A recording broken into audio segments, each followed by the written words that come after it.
მოგესალმებით. საქართველოს ახალგაზრდული პარლამენტი შეშფოთებულია აფხაზეთის როგორც დამოუკიდებელი სახელმწიფოს სტატუსით სტუმრობაზე ევროპარლამენტში, სადაც მათ მიერ კონკრეტული ისტორიული ფაქტების დამახინჯებით მოხდა საჯაროდ განცხადებების გაკეთება. ვფიქრობთ, რომ ეს ფაქტი წარმოადგენს საფრთხის შემცველ ტენდენციას საქართველოს სუვერენიტეტისადმი, განსაკუთრებით იმ ფონზე, როდესაც ეს არ არის ერთადერთი მცდელობა დე-ფაქტო მთავრობის მხრიდან აფხაზეთის როგორც დამოუკიდებელი სახელმწიფოს წარმოჩენის თაობაზე. ამ ვითარებაში ჩვენ აუცილებელ პირობად მიგვაჩნია საქართველოს მხრიდან ეგრეთ წოდებული აფხაზეთის და სამხრეთ ოსეთის არაღიარების პოლიტიკის გაგრძელება და კიდევ უფრო მეტად გაძლიერება, რათა არ დავუშვათ დე-ფაქტო მთავრობის მიერ საერთაშორისო ტრიბუნის გამოყენება იმისათვის, რომ მათ ევროპული საზოგადოებისთვის დამახინჯებული ფაქტების თავზე მოხვევა მოახდინონ. ჩვენ მივმართავთ საქართველოს საგარეო საქმეთა სამინისტროს, რომ გაავრცელოს განცხადება, მოახდინოს საქართველოს საზოგადოების ინფორმირება, თუ რა კონკრეტული ნაბიჯები მოყვა საქართველოს მხრიდან აღნიშნულ ფაქტს.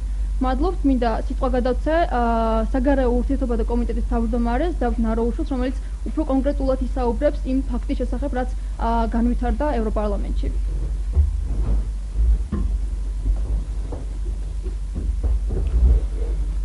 მოგესალმებით.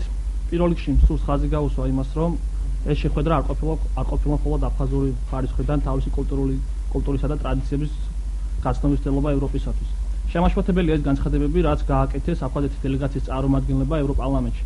მაგალითისთვის, მათ დაადანაშაულეს ქართული მხარი 1992 წელს ომის წამოწყებისათვის, ასევე ისაუბრეს აფხაზეთის როგორც პატრიოტული ერის გამარჯვების მიზეზებზე ამ ომში. ამას გარდა ისინი მოკლე ისტორიული ექსკურსიის საშუალებით შეეცადნენ დაენახებინათ ევროპელი საზოგადოებისათვის აფხაზეთის დამოუკიდებლობის ლეგიტიმურობა.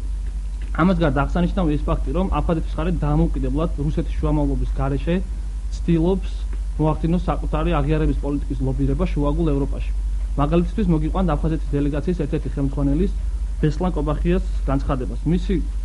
მისი თქმით, საქართველოს მხრიდან იზოლაციის გამო აფხაზეთი დღემდე ვერ ახერხებს კრიზისიდან გამოსვლას.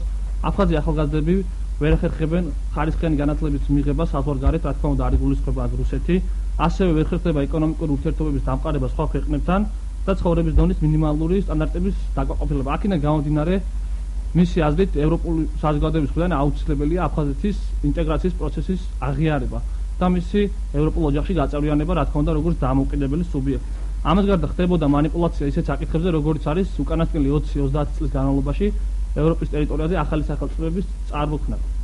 და ისინი მოუწოდებენ ევროპულ მხარეს, რომ არ მოხდარიყო სამართლის ორმაგი სტანდარტების გამოყენება აფხაზეთთან მიმართებაში.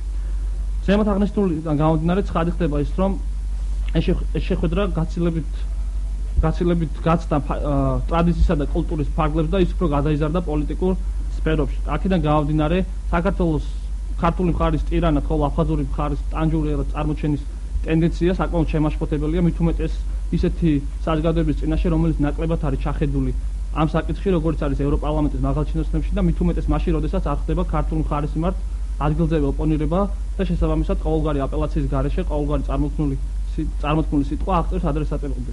დიდ მადლობას მოგახსენებთ, სიტყვას გადავცემ შალვა საბაუს.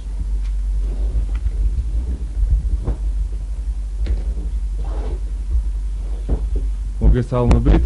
პირველ რიგში შემაშფოთებელი ფაქტი არის ის, რომ მოცემული ტრიბუნის გამოყენება უნდა მოხდარიყო კულტურული იდენტობის დასაცავად, მაგრამ ეს ასე არ მოხდა და დეзинფორმაციისთვის იქნა გამოყენებული.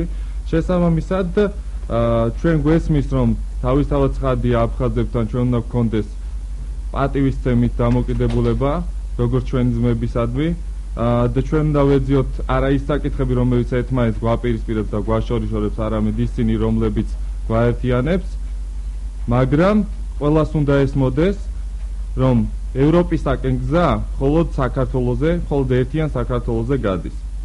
ამასთან დაკავშირებით მოცემულ დეзинფორმაციას მხოლოდ და მხოლოდ სიმართლით და სწორი ინფორმაციის გავრცელებით უნდა ვებრძოლოთ და თავისთავად ცხადია, საქართველოს ახალგაზრდული პარლამენტი გეგმავს არასამთავრობო სექტორის აქტივობას მოცემული კუთხით საერთაშორისო ასპარეზზე, რათა ჩვენი ეროვნული ინტერესების ლობირება მოხდეს არა მხოლოდ მთავრობის მხრიდან, არამედ არასამთავრობო სექტორმაც შეუწყოს ხელი, ვინაიდან ჩვენი ქვეყანა და სიმართლე და სწორი ინფორმაცია, რაც თავარია დაცულ იქნას და სწორად მიეწოდოს ევროპის საზოგადოებას. მადლობა.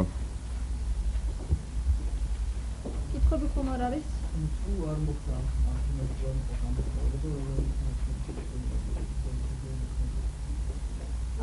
ჩვენ პირველ რიგში როგორც მოგახსენეთ სამინისტროს მიმართავთ ხონით რომ კონკრეტული ინფორმაცია მოგვაწოდონ თუ რა ნაბიჯები მოყვა საქართველოს ხელიდან ამ ყველაფერს ჩვენ გესმართ ძალიან მასშტაბური